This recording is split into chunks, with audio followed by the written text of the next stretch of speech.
श्री सच्चिदानंद सद्गुरु साईनाथ महाराज की जय।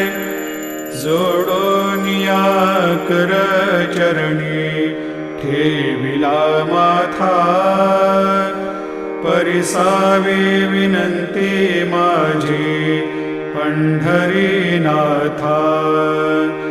असो नसो भाव आलो तुझिया ठाया, कृपा दृष्टी पाहे मजकडे सद्गुरु राया।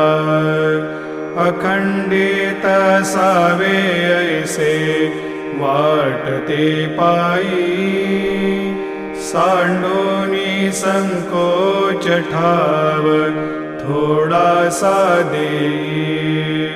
तुका म्हणे देवा मा